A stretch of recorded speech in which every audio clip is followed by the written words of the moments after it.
The bullet grazed close enough that Zelda Crawford felt the heat of it against her cheek before it splintered the fence post behind her. And in that moment, she understood that returning to Fort Kearny, Nebraska territory in the autumn of 1867, might have been the worst decision of her life.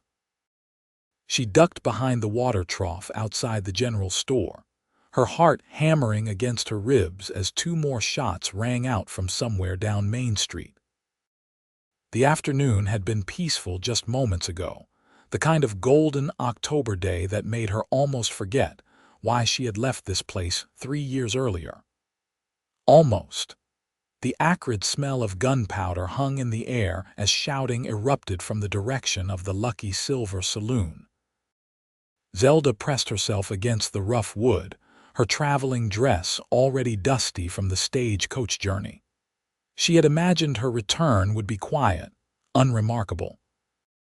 She would collect her late aunt's property deed from the land office, sell the small house on the edge of town, and leave again before anyone remembered her as the girl whose father had gambled away everything they owned before drinking himself to death. But Fort Kearny had other plans, apparently. The shooting stopped as abruptly as it had started. Male voices shouted, boots thundered on wooden boardwalks, and then an eerie silence settled over the street. Zelda waited, counting her breaths before cautiously peering over the edge of the trough. A man lay motionless in the dirt about 20 yards away. Another man stood over him, holstering his pistol with deliberate slowness. The standing man wore a badge that caught the afternoon light. As if sensing her gaze, the lawman turned and looked directly at her hiding spot. "You can come out now, miss," he called. "It is finished." Zelda stood on shaking legs, brushing dirt from her skirts. The lawman was already walking toward the fallen man, joined now by several townspeople emerging from doorways and from behind cover. She recognized some faces from years ago, aged now, weathered by prairie winds and hard living. No one seemed to recognize her, which was exactly what she wanted.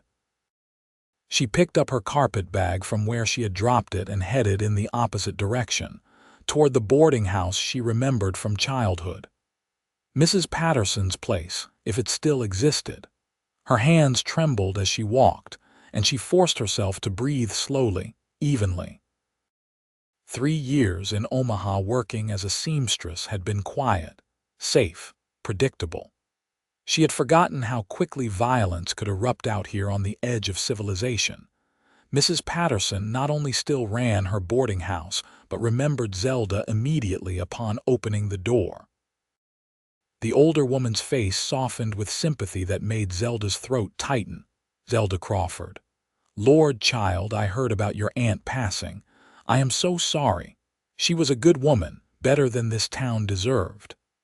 Mrs. Patterson ushered her inside, already talking about room rates and meal times.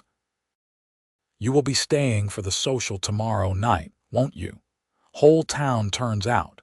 It would do you good to see some friendly faces." Zelda had no intention of attending any social. She planned to handle her business and leave within the week. But she smiled politely and said she would think about it, then followed Mrs. Patterson up narrow stairs to a small, clean room that overlooked the street. That evening, she lay in the unfamiliar bed and listened to Fort Kearny settle into night. Somewhere a dog barked. A piano played badly in one of the saloons. Men laughed, their voices carrying in the cool air. She thought about her aunt, about the house that now belonged to her, about the life her father had destroyed through his own weaknesses. Sleep came slowly, troubled by old memories and the lingering smell of gunpowder. Morning brought a knock on her door before dawn. Mrs. Patterson stood in the hallway with a lamp, her face grave. "There has been a fire," she said. "The old Crawford house. I am sorry, dear." Zelda dressed quickly and followed the landlady through empty streets toward the edge of town. The eastern sky was just beginning to lighten, turning the smoke visible before she saw the ruins. Her aunt's house, the house her father had built before gambling had consumed him, was nothing but charred timber and ash. A few men stood around with buckets, but there was nothing left to save. The land office clerk, a nervous young man named Timothy who could not have been more than 20, confirmed later that morning that the property deed was still valid. The land was hers, even if the structure was gone. But without the house, the value had plummeted. No one wanted to buy empty lots on the edge of town when homestead land was free for the taking just a few miles out. You could rebuild, Timothy suggested, pushing his spectacles up his nose. Or you could stay, make use of it yourself. Zelda left the land office feeling untethered. All her plans had revolved around a quick sale. The money from her aunt's house was supposed to help her start fresh somewhere new, maybe California or Colorado, somewhere no one knew the Crawford name. Now she was stuck in Fort Kearny with nothing but a plot of burned ground and dwindling savings.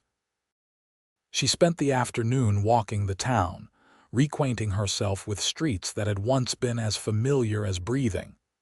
The general store had changed hands. The church had a new steeple. But the bones of the place remained the same, built along the Platte River to serve emigrants and soldiers, now transitioning into something more permanent as the railroad crept closer each year. By evening, Mrs. Patterson had convinced her that attending the social was exactly what she needed.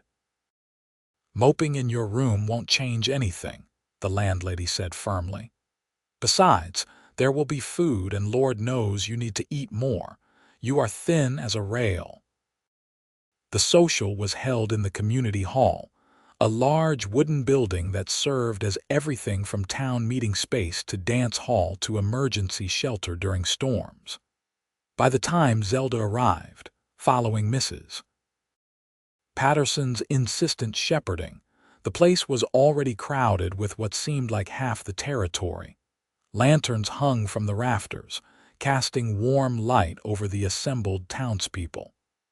A small group of musicians tuned their instruments on a makeshift stage at one end. Tables laden with food lined one wall. The air smelled of beeswax candles, perfume, and the earthy scent of so many people gathered in one space. Zelda found a seat along the wall near the back, where shadows offered some anonymity.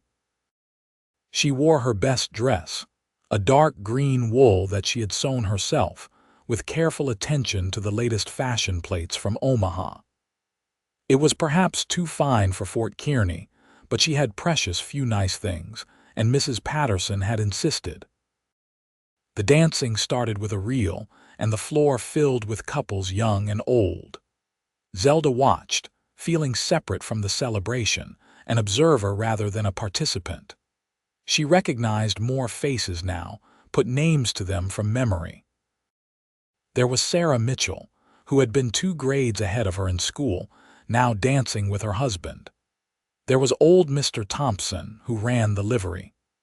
There was the sheriff, the man she had seen shoot someone just yesterday, looking remarkably relaxed as he spoke with a group of ranchers. An hour passed. Zelda ate a little, spoke briefly with a few people who approached her, and considered slipping out early. Then the current dance ended, and something made her stand and move away from the wall, toward a slightly less crowded spot near the side door where a breeze offered relief from the stuffy warmth. The musicians started a waltz. Couples paired up and began the familiar 3-count rhythm. Zelda watched them spin and sway, and something in her chest ached with loneliness. She had not danced in years. In Omaha, she had been too busy working, too focused on saving money. Before that, her father's reputation had made her a pariah at any respectable gathering. But she remembered loving it once, the freedom of movement, the way music could lift you out of yourself. Without thinking, she began to move. Just a little, a slight swaying, her feet marking the waltz rhythm on the floor. 1, 2, 3, 1, 2, 3. Her eyes drifted closed. She let the music carry her, imagining herself spinning across a grand ballroom instead of standing alone in the shadows of a frontier hall. She did not notice the man watching her until she opened her eyes and found him standing a respectful distance away, his expression somewhere between curious and gentle. He was tall, with sun-darkened skin and light brown hair that needed cutting. He wore clean clothes but no fancy dress, and his hands bore the calluses and scars of hard work. She guessed him to be in his middle 20s, perhaps 5 or 6 years older than herself. Their eyes met. Zelda froze, suddenly embarrassed to have been caught dancing alone. But the man smiled, and it transformed his entire face from serious to warm. He stepped closer, removed his hat, and in a voice that carried the soft drawl of someone raised on ranches and open ranges, he asked, "May I have the next one?" Zelda's heart did something complicated in her chest. She knew she should decline, should slip away and disappear back into her shadows. But something about his expression, about the genuine kindness in his eyes, made her nod instead. "I would like that," she said, surprised by the steadiness of her own voice. "Asher Kane," he introduced himself, holding out his hand. "I work the Double K Ranch north of here." "Zelda Crawford," she replied, placing her hand in his. His palm was warm, his grip careful. They waited together for the current waltz to end. Zelda felt hyper-aware of everything, the way he stood with his weight balanced like someone accustomed to being ready for anything. The way his eyes kept finding hers and then politely looking away, the way her own pulse seemed too fast. "I saw you arrive yesterday," Asher said quietly. "During the shooting. That was quite a welcome back to town. You have been away 3 years. I was in Omaha." She did not elaborate and he did not press. The waltz ended. The musicians conferred briefly, then launched into another, slower this time. Asher offered his hand again, and Zelda took it. They moved onto the floor together, and he positioned them with the proper distance and formality. Then they began to dance. He was good, better than she had expected. He led with confidence but not arrogance, guiding her through the steps with easy precision.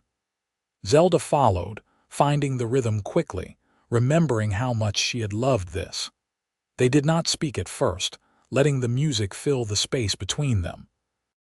After a full turn around the floor, Asher said, "You dance beautifully. You sound surprised." "Not surprised, just pleased I asked before someone else did." Zelda felt herself smile, a real smile, the first in days. "What brings you to town? Ranch business, picking up supplies." "The social was my foreman's idea. He said I needed to, as he put it, remember there is more to life than cattle and fence posts." "And is there?" "I am beginning to think so." They danced through another circuit of the room. Other couples swirled around them, but Zelda found herself focused entirely on Asher, on the way his hand rested lightly on her waist, on the way he watched her as if she were something rare and worth attention. When the waltz ended, they stepped apart. Zelda's face felt warm, her breathing slightly unsteady. Asher looked similarly affected, a slight color in his cheeks that had not been there before. "Would you care for some air?" he asked. She should decline. She barely knew him. But she found herself nodding and following him toward the side door and out into the cool October night. They walked a short distance from the hall, to where the noise faded to a murmur and the stars were visible overhead, thousands of them, scattered across the black prairie sky. "It is beautiful out here," Zelda said, tilting her head back to look up. "You do not have stars in Omaha, not like this. Too many buildings, too many lights." Asher stood beside her, close enough that she could feel the warmth radiating from him. "Will you be staying in Fort Kearny?" "I do not know. I came to settle my aunt's estate, but there were complications. A fire. The Crawford place. I heard about that. I am sorry. You know the property. Everyone knows it. Your father built a solid house before." He stopped, clearly uncertain how much she knew or wanted discussed. "Before he destroyed everything," Zelda finished quietly. "Yes, I know the story, I lived it. I did not mean to bring up painful subjects. It is all right, it is no secret." She wrapped her arms around herself, though the night was not that cold. "He was a good man once, I think. Or at least that is what my mother used to say. The gambling took him over slowly, like a disease. By the time he died, there was nothing left, not of him or of what he had built." Asher was quiet for a moment. Then he said, "My father drank. Different vice, same result. Killed himself and nearly destroyed our ranch in the process. I spent the last 6 years rebuilding what he almost lost." Zelda looked at him with new understanding. "Then you know what it is like, carrying that weight." "I do. And I know it does not define you, no matter how much it feels like it might." Something shifted between them in that moment, a recognition of shared experience, of pain understood without need for further explanation. Zelda felt tears prick her eyes and blinked them back fiercely. She had not cried about her father in years, had thought herself beyond it. "I apologize," she said, her voice unsteady. "This is hardly appropriate conversation for a social. Would you prefer I comment on the weather?" That surprised a laugh from her. "Is that what we are supposed to do? Discuss the likelihood of rain?" "I believe that is traditional. Either that or compliment your dress, which I have been trying to work up the courage to do for the past 10 minutes. You do not seem like a man who lacks courage. Dancing with a beautiful woman requires a different kind of bravery than anything else I have faced." He said it lightly, but there was sincerity underneath. Zelda felt her face warm again. "You have lived on a ranch your whole life, then?" "Mostly. My mother came from Philadelphia, brought some culture and learning with her. She made sure I could read and write and do figures, said I needed more than just rope and riding skills. She passed when I was 15. I am sorry. It was a long time ago. But I think she would have liked you.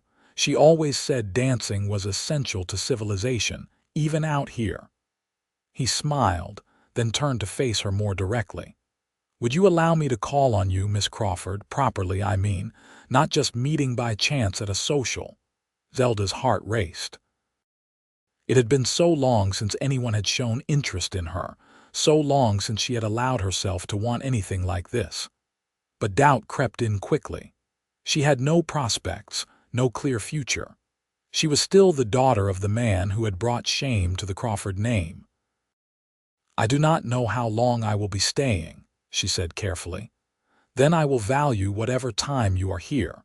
You barely know me. I know you dance alone when you think no one is watching. I know you carry yourself with strength even when you are clearly hurting. I know that talking with you has been the best part of my week." He paused. "If I am being too forward, please say so, but something tells me if I let you walk away tonight without asking, I will regret it for a long time." Zelda studied his face in the dim light spilling from the hall. Asher looked back steadily, waiting, patient.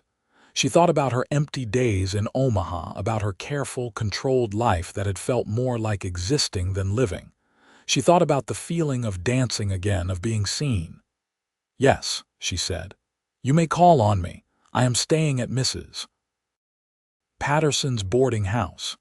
The smile that broke across Asher's face was worth every bit of risk. "Tomorrow, I could take you riding, show you some of the country, if you ride, that is. I used to. It has been a while. Then we will take it slow." They returned to the hall together, and Asher asked her for another dance. And then another. By the end of the evening, it was clear to anyone watching that something had begun between the Crawford girl and the Kane rancher. Zelda saw the looks, heard the whispers, but found she did not care as much as she would have expected. When Asher finally escorted her back to the boarding house well after midnight, they stood on the porch in a pool of lamplight. He held his hat in his hands, turning it slowly, clearly reluctant to leave. "Tomorrow afternoon," he confirmed. "I will bring a gentle horse." "Tomorrow afternoon," Zelda agreed. He reached out, hesitated, then took her hand and bowed over it with surprising grace. "Good night, Miss Crawford." "Good night, Mr. Kane. And Asher, call me Zelda."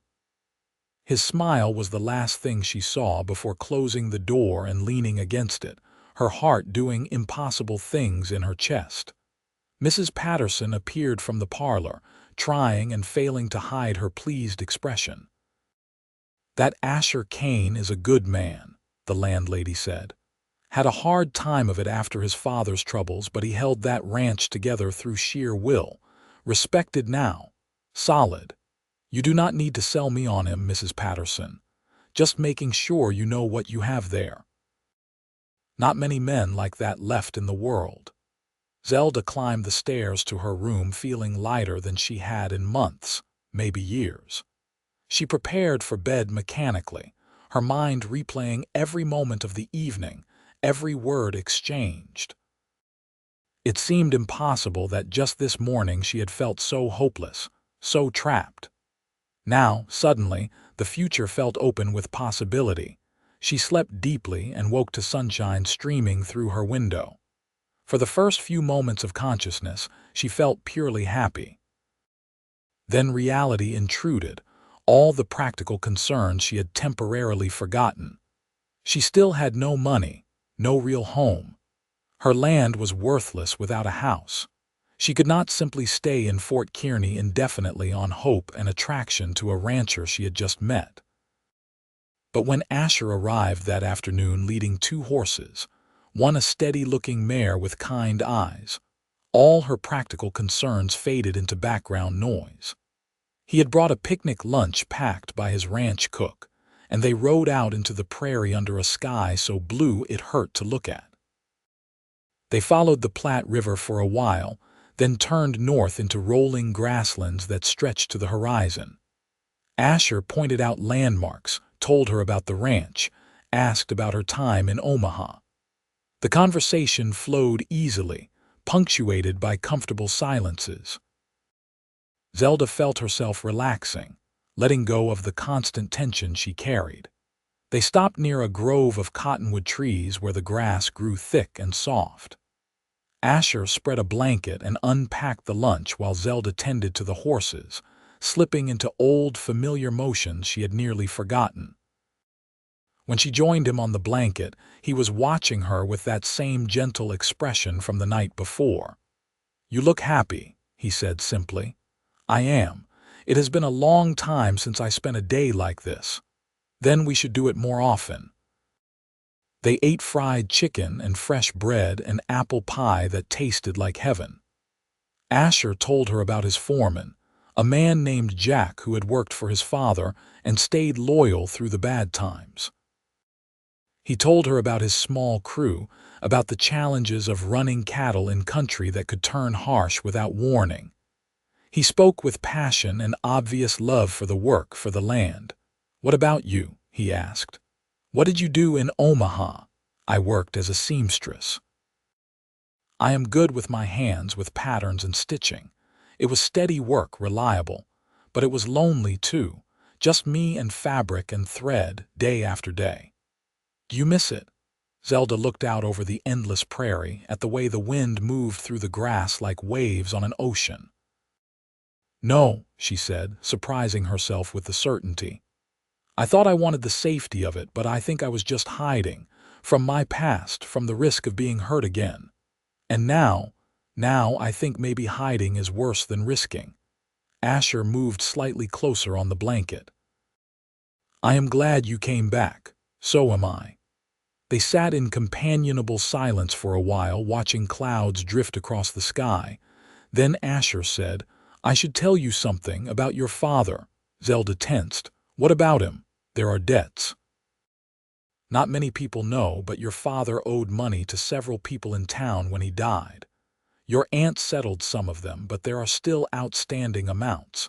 If you are staying, if you are planning to use the Crawford name, they might come due." "How much?"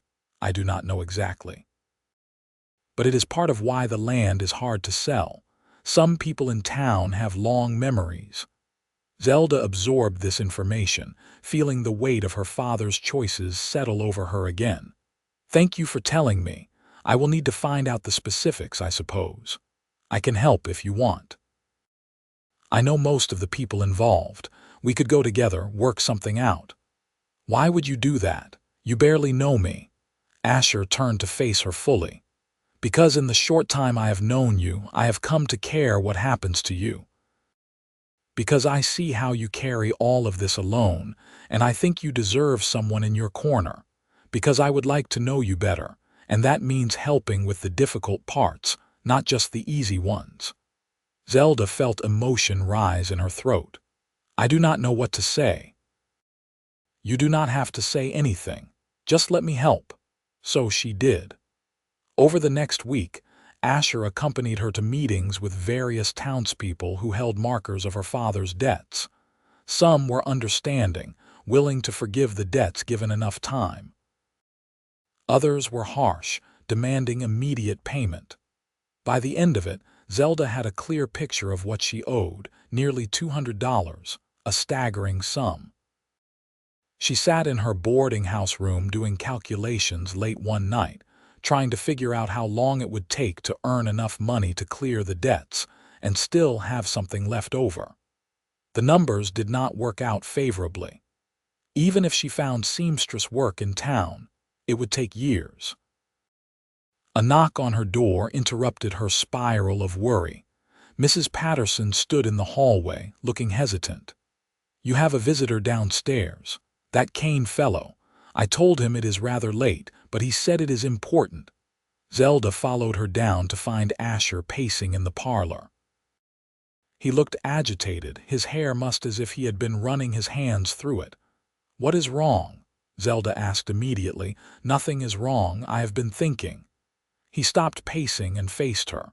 Marry me. Zelda felt the words like a physical blow. What? I know it is sudden. I know you are going to list all the reasons it does not make sense, but hear me out. He crossed to where she stood frozen. I have money saved. I can pay off your father's debts tomorrow if you let me. The ranch is successful and I have been expanding the herd. I can provide for you, give you security. Asher, you cannot be serious. We have known each other barely a week. I am completely serious. And I know it is fast, but this is how things work out here. People meet, they recognize something worth holding on to, and they do not waste time. Life is too uncertain to wait around. This is about my debts. You feel obligated. No. He took her hands, his grip firm. This is about the fact that I cannot stop thinking about you. This is about how talking with you is the easiest thing I have ever done. This is about the way you look dancing alone, and the way you look at the prairie like it is something beautiful instead of something to fear. Yes, I want to help with the debts, but I want to do it as your husband, as someone who has the right to stand beside you. Zelda's mind whirled. It was insane. She barely knew him, but she also knew that what he said about frontier life was true. Her own parents had married 3 weeks after meeting. Many couples built lives on less foundation than she and Asher already had. What about love? She whispered. What about it? You have not mentioned it. Asher's expression softened. I am half in love with you already. Give me a month married to you and I will be all the way there. But if you need to hear me say it now, then I will. I love the strength I see in you. I love your pride and your vulnerability.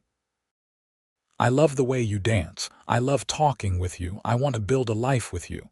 Tears spilled down Zelda's cheeks. This is crazy. Probably. Is that a yes? I do not want you to regret this. I do not want to be an obligation, a burden you took on out of some misguided nobility. Zelda. He said her name like a prayer. You could never be a burden. You are the best thing to happen to me in longer than I can remember. Say yes. Take a chance on this, on us. She thought about her lonely years in Omaha. She thought about the way she felt when she was with Asher, seen and valued and safe. She thought about the alternative, years of struggle and solitude, always carrying her father's sins. And she thought about what she had said just days ago about hiding being worse than risking. "Yes," she said. "Yes, I will marry you." Asher pulled her into his arms, holding her tight. Zelda clung to him, breathing in the scent of leather and prairie wind and something uniquely him.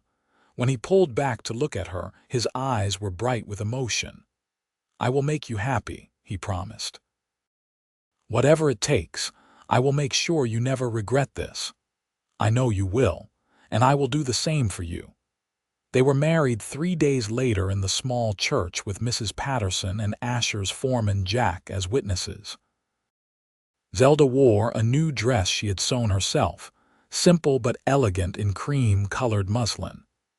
Asher wore his best suit and looked so handsome it made her breath catch. The preacher kept the ceremony brief, and when Asher kissed her as his wife for the first time, Zelda felt something inside her unlock and open. The reception was small, held at the boarding house with Mrs. Patterson presiding over a celebratory meal. Jack gave a rambling toast that made everyone laugh. Then, Asher loaded Zelda's few belongings into his wagon, and they headed north toward the Double K Ranch. The ride took several hours. Asher drove while Zelda sat beside him, watching the landscape roll past. The prairie was beautiful in the late afternoon light, all gold and amber, the grasses rippling in the wind. She felt nervous about what lay ahead, about meeting this new life as a wife, as a rancher's partner. But underneath, the nerves was excitement and something that felt remarkably like hope. The ranch appeared as they crested a low hill and Zelda's breath caught. The main house was substantial, built from logs and stone, with a wide porch and glass windows that caught the setting sun. Outbuildings scattered around it, a large barn, corrals, a bunkhouse. Beyond, cattle grazed in fenced pastures. It was prosperous and well-maintained, clearly the result of hard work and dedication. "It is beautiful," Zelda said. "It is home," Asher replied. "Our home now." He helped her down from the wagon, his hands lingering on her waist. Jack appeared from the barn, raising a hand in greeting before tactfully disappearing again. Asher gathered her bags and led her to the house, pushing open the door and then, to her surprise, sweeping her up into his arms. "Tradition," he said with a smile, carrying her over the threshold. The interior of the house was simpler than the exterior suggested, but comfortable. A large main room served as kitchen and living space, with a stone fireplace dominating one wall. Doors led off to what she assumed were bedrooms. Everything was clean but clearly organized by a man living alone, functional rather than decorative. Asher set her down carefully. "I know it is not much. We can change things, add what you need, make it feel more like a home for you." "It already feels like home," Zelda said honestly. "Show me the rest." He gave her a tour, pointing out the bedroom that had been his parents', now theirs, and a smaller room he used for accounts and records. There was a root cellar, a pantry well stocked with preserves and dried goods, evidence of preparation for the coming winter. Everything spoke of careful planning and hard work. They ate a simple supper of stew that Jack had left warming on the stove. The awkwardness that Zelda had feared did not materialize. Instead, they talked easily, making plans for the next day, for the week ahead. Asher wanted to show her the full extent of the ranch, introduce her to the crew, teach her about the operation. Zelda wanted to start making the house feel more lived in, maybe plant some flowers next spring, certainly add some curtains and comfort. As darkness fell and the fire burned low, the reality of what they had done began to settle over both of them. They were married. This was their wedding night. Zelda felt nervousness return, her hands trembling slightly as she cleared the supper dishes. Asher touched her shoulder gently. "We do not have to rush anything. I meant what I said about wanting you to be happy. That includes taking things at whatever pace feels right to you." Zelda turned to face him. "I am nervous," she admitted, "but I want this. I want us." He cupped her face in his hands, his touch gentle. "Then we will figure it out together." When he kissed her, it felt like a promise and a beginning. Zelda leaned into him, letting herself trust this man who had appeared in her life so unexpectedly. They moved to the bedroom slowly, learning each other with patience and growing confidence. Asher was tender and careful, making sure she felt safe and cherished. By the time they finally lay tangled together in the darkness, Zelda felt fundamentally changed, bound to this man in ways she was only beginning to understand. "No regrets?" Asher asked quietly, his fingers tracing patterns on her shoulder.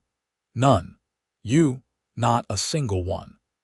They fell asleep wrapped around each other, and Zelda slept more deeply than she had in years. The next weeks passed in a blur of activity and adjustment. Zelda threw herself into making the house a home, sewing curtains and cushions, rearranging furniture, adding small touches that brought warmth to the space. She learned the rhythms of ranch life, the early mornings and long days, the constant work required to keep everything running. Asher's crew consisted of Jack and 3 younger cowboys, all of whom treated Zelda with a mixture of respect and cautious curiosity. She won them over gradually by cooking meals that went beyond basic sustenance, by learning their names and stories, by proving she was willing to work rather than simply give orders. Jack, the gruff foreman with a gray beard and shrewd eyes, took the longest to warm up to her. But one day when she brought lunch out to the crew working on fence repairs, he pulled Asher aside and said loud enough for her to hear, "You did good, boss. Real good." Winter arrived early that year, sweeping down from the north with snow and wind that turned the prairie into a white wilderness. The ranch battened down, focusing on keeping the cattle fed and the buildings secure. Zelda learned to cope with the isolation, with days when the weather was too harsh to venture beyond the barn. She read from Asher's small collection of books, practiced her sewing, cooked elaborate meals to combat boredom. In the evenings, she and Asher sat by the fire, talking about everything and nothing. He taught her to play chess using a set his mother had brought from Philadelphia. She taught him card games her mother had known. They learned each other's stories, the small details that built intimacy. Zelda told him about her mother's death when she was 12, about watching her father spiral downward, about the shame and helplessness of those years. Asher shared memories of his own childhood, of his mother's determination to bring culture to the frontier, of his father's descent into alcoholism and rage. "You think we are destined to repeat their mistakes?" Zelda asked one night as snow battered the windows. "No," Asher said firmly. "We know what those mistakes look like. We can choose differently." "How can you be so certain?" "Because I see who you are, because I trust us." He pulled her closer on the settee they shared. "We are not our parents. We get to decide who we become." One night in December, Zelda realized her monthly courses were late. She waited another week before saying anything, not wanting to raise hopes prematurely. But when the pattern continued and morning sickness began, she could no longer deny what was happening. She told Asher over breakfast, watching his face carefully for his reaction. He went very still, his coffee cup frozen halfway to his mouth. Then he set it down slowly and came around the table to kneel beside her chair. "A baby," he said, his voice rough with emotion. "I think so. It is early yet, but all the signs are there. How do you feel about it?" Zelda took his hand, placed it on her still flat stomach. "Terrified, excited, happy, all of it at once." Asher laughed, a sound full of joy, "A baby, we are going to have a baby." He kissed her, deep and thorough, then pulled back with concern. "Are you well? Do you need anything? Should you be resting more?" "I am fine. Women have been having babies since the beginning of time. I am not fragile." But he fussed anyway, insisting she take things easier, doing more of the household work himself. It was endearing even when it was exasperating. Jack and the crew were told, and they treated Zelda like precious china, which she bore with as much grace as she could muster. Winter deepened, then gradually released its grip. By March, the snow was melting, turning everything to mud but revealing the promise of spring underneath. Zelda's pregnancy progressed well, though she grew tired easily and her body changed in ways that fascinated and sometimes frustrated her. One afternoon in early April, she was hanging laundry when dizziness overcame her. She sat down heavily on the porch steps, breathing deeply, waiting for the spell to pass. Asher found her there when he came in from checking the calving pastures. "That is it," he said firmly. "You are doing too much. Jack's wife can come help with the housework. Jack is not married. Then we will hire someone from town. You need to rest." "Asher, I am pregnant, not dying. I can hang laundry." "Not when it makes you dizzy. Please, Zelda, let me take care of you." She saw the fear underneath his insistence, the worry that something might go wrong. So she agreed to cut back, to let him help more, even though part of her chafed at the restrictions. She understood his fear because she felt it too. A constant low-level anxiety about the baby, about childbirth, about all the things that could go wrong in a place far from doctors and hospitals. But spring brought new life everywhere, in the calves being born, in the prairie flowers beginning to bloom, in the swelling of Zelda's belly. She spent her days preparing for the baby, sewing tiny clothes, organizing the small bedroom that would become the nursery. Asher built a cradle from smooth pine, working on it in the evenings with careful attention to every detail. "What do you want?" he asked one night as he sanded the wood. "A boy or a girl, healthy," Zelda said immediately. "That is all I want. But if you could choose," she thought about it. "A boy, I think, to carry on the ranch, to have his father's steadiness." "I want a girl," Asher admitted. "With your eyes and your strength, someone I can spoil terribly. We may have to have several children to satisfy both wishes. I am agreeable to that plan."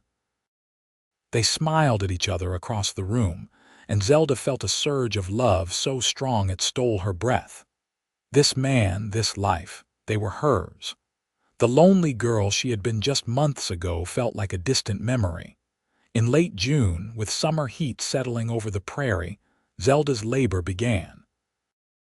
Asher had brought a midwife from town weeks earlier, an experienced woman named Mrs. Gaines who had delivered half the babies in the territory. She took charge immediately, sending Asher out of the house with instructions not to return until summoned. The labor was long and difficult. Zelda had known it would be painful, but the reality exceeded her expectations. Mrs. Gaines was patient and encouraging, but there were moments when Zelda was certain she could not continue, could not endure another contraction. She thought of her own mother who had died bringing a stillborn baby into the world when Zelda was 12. Fear threatened to overwhelm her, but then Mrs. Gaines said, "One more push, that is all. Your baby is almost here." Zelda bore down with the last of her strength, and suddenly the pressure released and a baby's cry filled the room. She collapsed back against the pillows, gasping, as Mrs. Gaines worked efficiently to clean and wrap the infant. "A boy," the midwife announced, bringing the bundle to Zelda. "Perfect and healthy." Zelda took her son with shaking hands, looking down at the red, wrinkled face, the dark fuzz of hair, the tiny fingers that gripped at air. Love flooded through her, so intense it was almost painful. Her son, hers and Asher's. "Can I bring the father in now, Mrs.?" Gaines asked with a smile. Zelda nodded, unable to speak past the lump in her throat. Moments later, Asher burst through the door, his face pale and strained. But when he saw Zelda holding the baby, relief and joy transformed his expression. He approached slowly, reverently, and knelt beside the bed.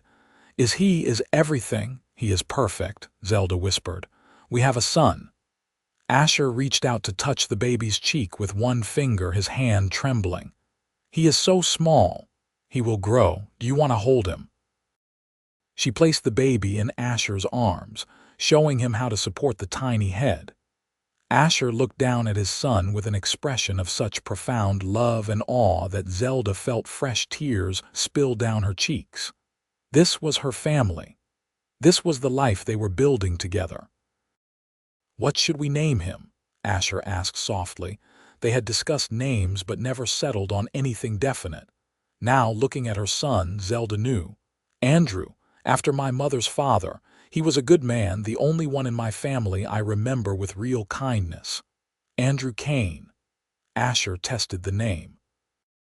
"I like it. Welcome to the world, Andrew." The baby made a small sound as if in agreement, and both parents laughed through their tears. Mrs. Gaines stayed for a week to help Zelda recover and learn the basics of caring for an infant. It was overwhelming at first, the constant need, the crying, the feeding. Zelda was exhausted in ways she had never imagined possible. But every time she looked at Andrew, every time Asher brought the baby to her with such obvious pride and devotion, it felt worth it. The ranch work did not stop for a new baby, but Asher rearranged everything he could to spend more time at the house during those first weeks.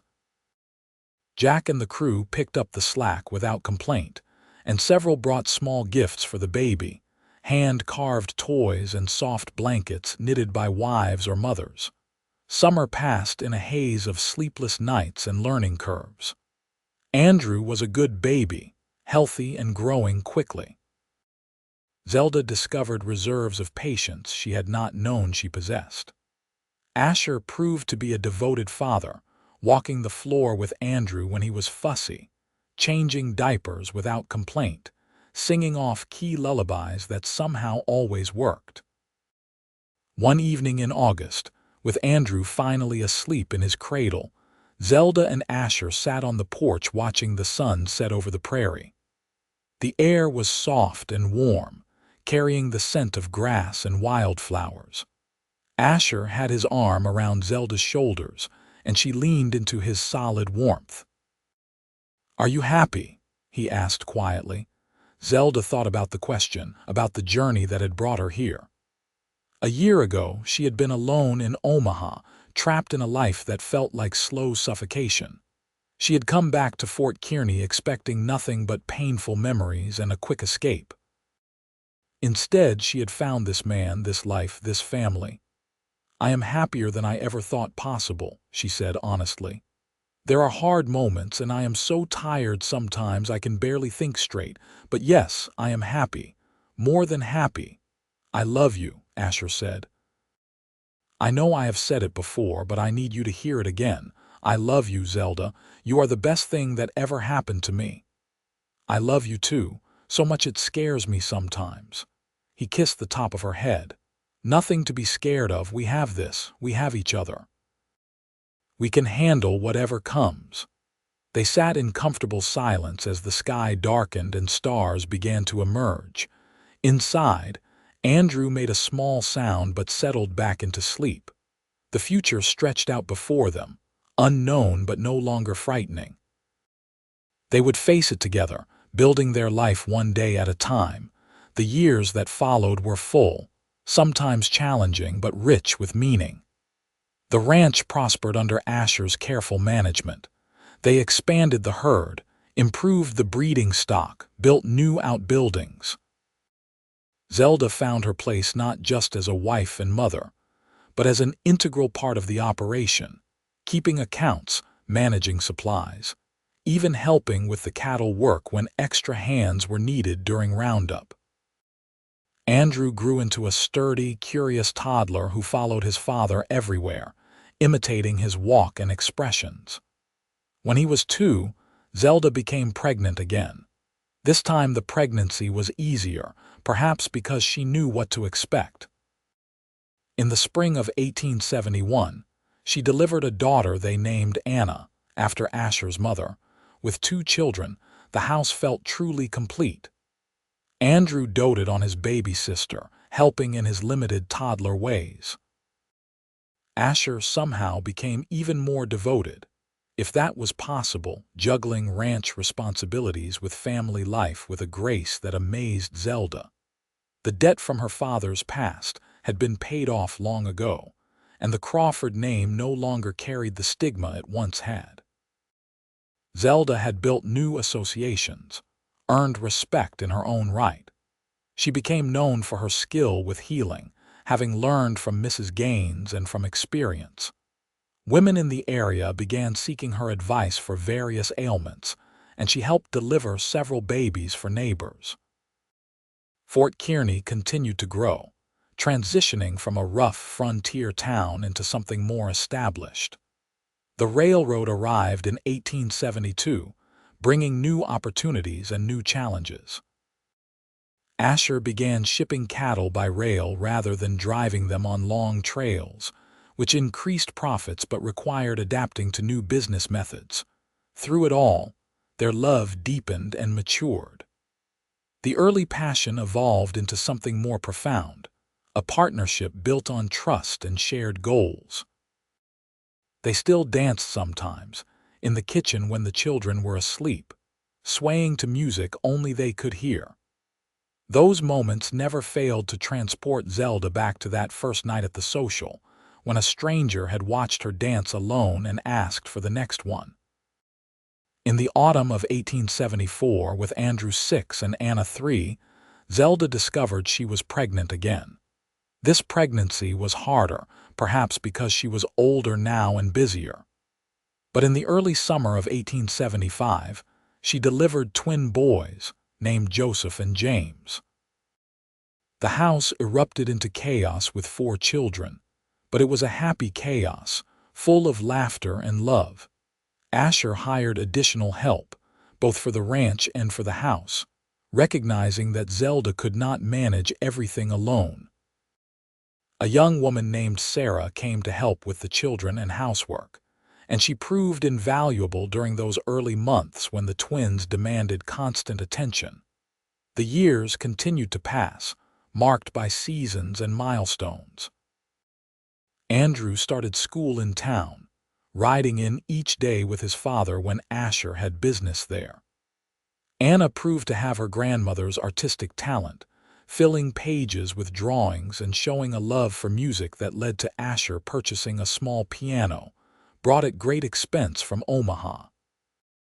The twins were a handful, energetic and mischievous in equal measure, but they brought immense joy. The ranch continued to prosper. Asher took on more land, bought out a struggling neighbor, and built the Double K into one of the most successful operations in the region. In 1878, when Andrew was 10, Asher began teaching him serious ranch work, not just the play acting of earlier years. The boy took to it naturally, showing the same dedication and attention to detail his father possessed.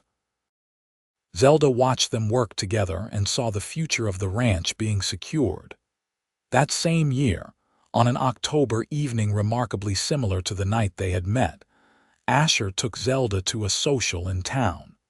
It was rare for them to go out together, with 4 children requiring care and supervision.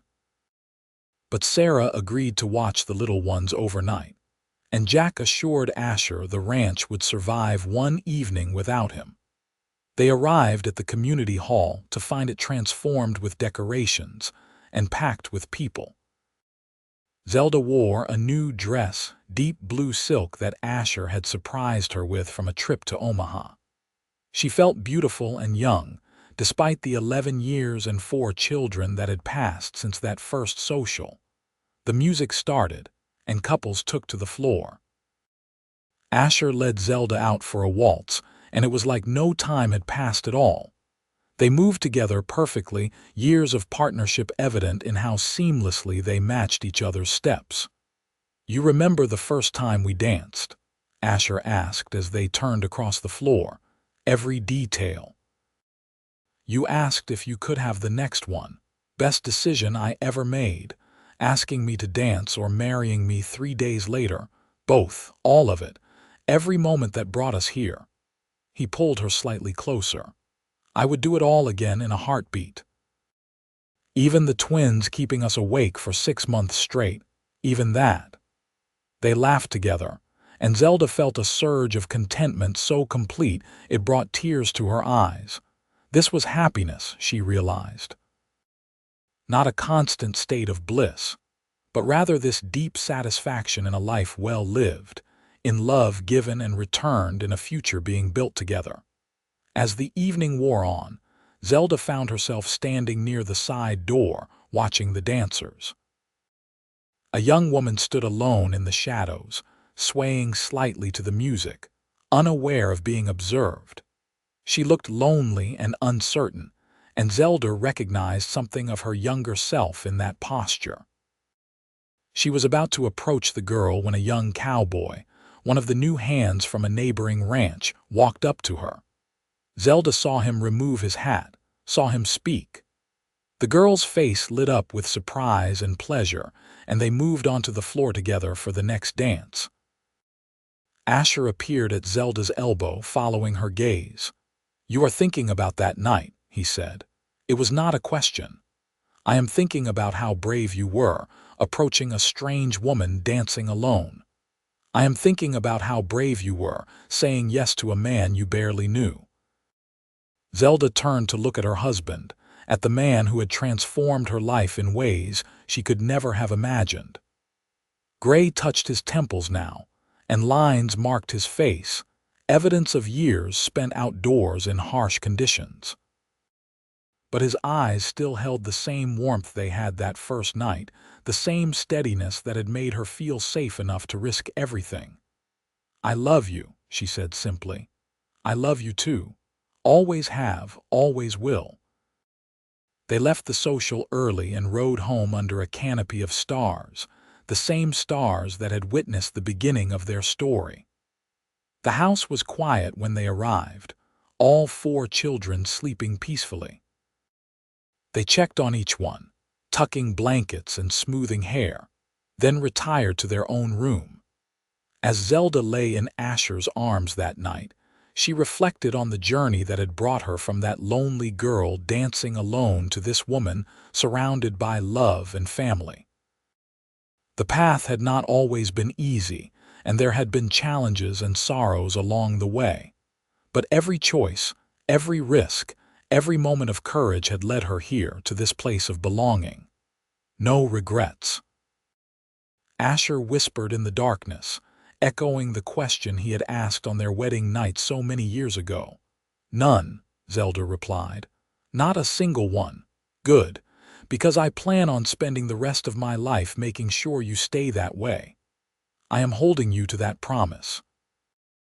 They fell asleep wrapped around each other, as they had done countless times before and would do countless times again.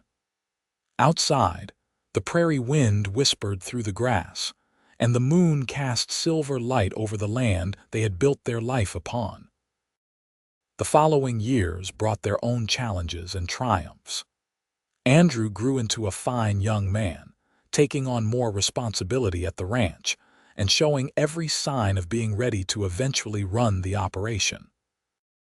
Anna developed into a talented young woman with a gift for music that led to her teaching piano to children in town. The twins, Joseph and James, remained inseparable and energetic, driving everyone to distraction but also bringing constant entertainment. In 1882, Jack retired after decades of loyal service. Asher threw him a celebration that brought people from across the territory, honoring a man who had been more than just a foreman but a true friend. Andrew stepped into Jack's role, and though he was young, He handled the responsibility with maturity beyond his years. That same year, Zelda and Asher celebrated their 15th wedding anniversary. The children had secretly planned a party, decorating the house and preparing a feast. When Zelda and Asher returned from what they thought was a simple ride to check fence lines, they found the house full of friends and neighbors, all there to celebrate with them. As speeches were made and toasts raised, Zelda looked around at the faces of people who had become family over the years. She thought about that desperate, lonely girl who had returned to Fort Kearny 15 years ago with nothing but a burned-out piece of land and a father's debts. She never could have imagined this future, this abundance of love and community. When it was her turn to speak, she kept it simple. I came back here 15 years ago believing I had nothing and no future. Then a man watched me dance alone and asked for the next dance. That moment changed everything. Asher, you gave me not just love but a home, a family, a purpose. Thank you for seeing me when I felt invisible. Thank you for choosing me every day since. There was not a dry eye in the room, including Asher's. He pulled her close and kissed her in front of everyone, not caring about propriety or what anyone thought. When they broke apart, he said loud enough for all to hear, "Best decision I ever made was asking for that dance. Second best was convincing you to marry me. Everything good in my life comes from you." The party lasted well into the night. When everyone had finally gone home and the children had been sent to bed, Asher and Zelda sat on their porch, watching the stars and listening to the familiar sounds of the ranch settling for the night. 15 years, Asher mused. Feels like both forever and no time at all. I know what you mean. Sometimes I still feel like that nervous girl at the social. Other times I look at our children and realize how far we have come. We have built something good here, something that will last beyond us. Yes, we have. Zelda leaned her head on his shoulder. I think about my father sometimes, about how he destroyed everything he built. We broke that cycle. Our children will have better than we did. They already do. They have parents who love each other and them. That is worth more than any amount of money or land. They sat in comfortable silence, the kind that only comes from years of deep companionship. Zelda thought about all the moments that had led to this one, the thousands of small choices and acts of love that had built their life together.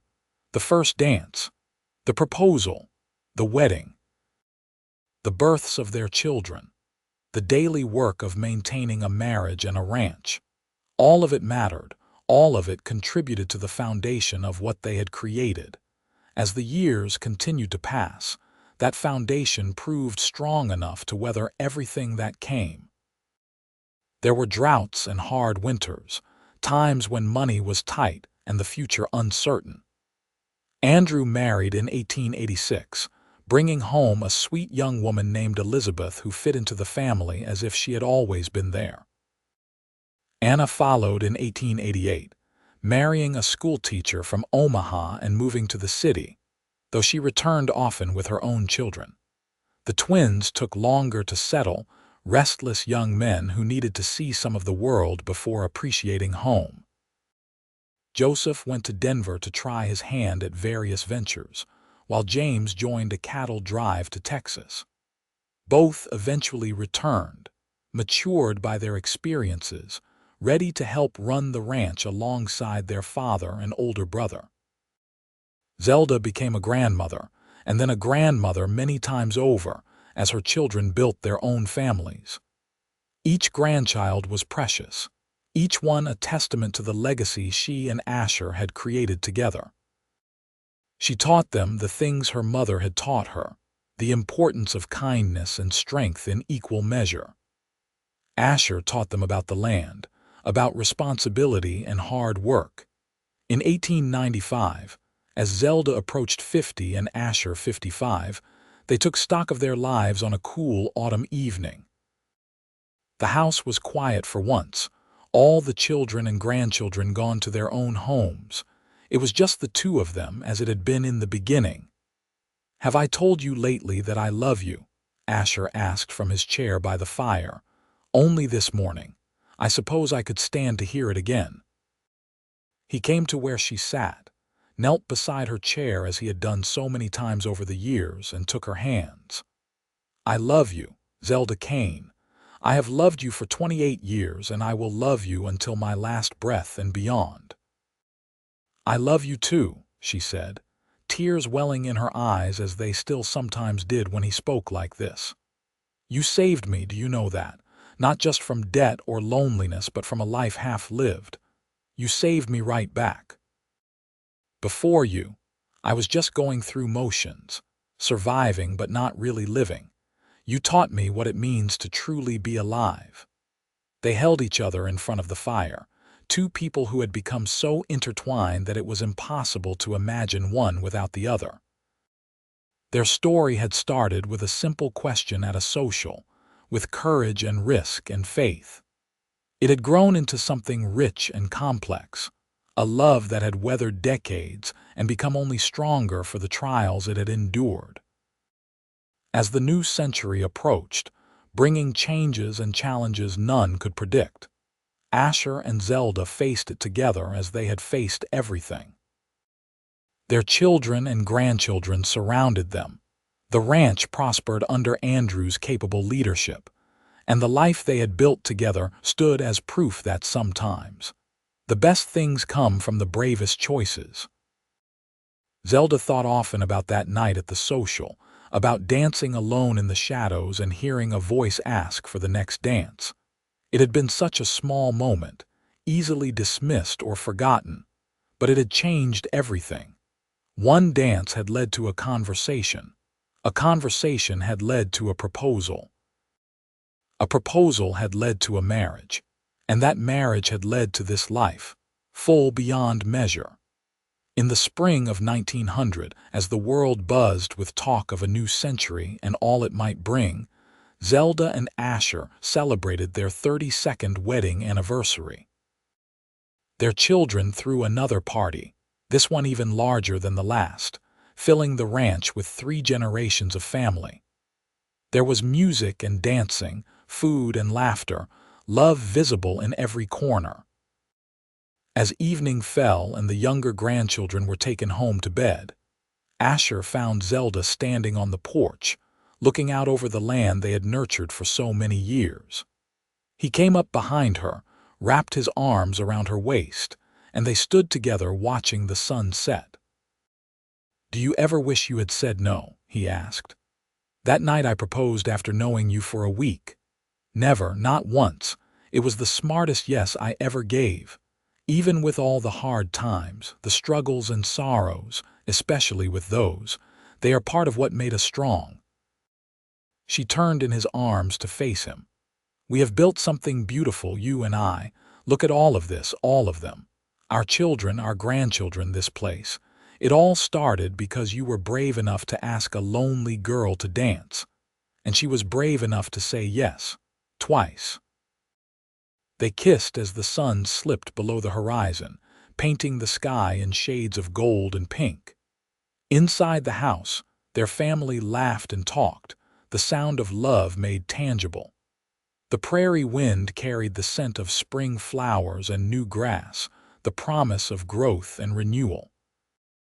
Asher and Zelda stood together on their porch, two people who had found each other against all odds and built a life that exceeded every dream. They had started with nothing but hope and determination, and they had created something that would endure long after they were gone. Their love was written in every board of the house, in every fence post on the ranch, in every child and grandchild who carried their legacy forward. As stars began to appear overhead, the same stars that had witnessed their beginning so many years ago, Zelda leaned into her husband's embrace and felt complete. Whatever the new century might bring, whatever challenges lay ahead, she knew they would face it together. They always had, and they always would. The story that had begun with a dance in the shadows of a community hall had become an epic of its own, a testament to the power of courage, love, and commitment. It was a story that would be told and retold by their descendants, a reminder that sometimes the most important moments in life come disguised as simple questions, as small acts of bravery, as ordinary evenings that become extraordinary through the alchemy of human connection. And if anyone asked Zelda what the secret was to a long and happy marriage, she would smile and say it was simple. Say yes to the right person. Work hard together. Choose love every single day. And never forget the magic of that first dance, when two strangers became partners and began a journey that would span a lifetime. As they grew older, Asher and Zelda remained deeply in love, their bond only strengthening with each passing year. They watched their children succeed in their own right, saw the ranch expand and prosper under new generations, and knew they had accomplished what they set out to do. They had broken the cycles of their pasts and created something good and lasting. In their final years, when age had slowed them both and they spent more time in rocking chairs than on horseback, they still held hands and talked about everything and nothing. They still danced sometimes, slowly in their kitchen, moving to music from memory. And they still looked at each other with the same love that had begun on a single evening in the autumn of 1867, when a cowboy watched a woman dance alone and gathered the courage to ask for the next one. Their story was complete, a circle closed, a life well lived. When the end came for them, years later, they went peacefully, surrounded by family, secure in the knowledge that they had loved well and been loved in return. The Double K Ranch continued under the capable hands of their descendants, and the story of how Asher and Zelda had met and fallen in love became family legend, told to each new generation as an example of what was possible when two people chose each other and refused to give up. The Wild West had been harsh and unforgiving, but it had also been the setting for this great love story, one that proved that even in the roughest circumstances, beauty and devotion could flourish. A dance, a question, a brave answer, and a lifetime of love that followed. That was their legacy, more valuable than land or cattle or money. They had shown everyone who knew them what true partnership looked like, and that lesson endured long after they were gone.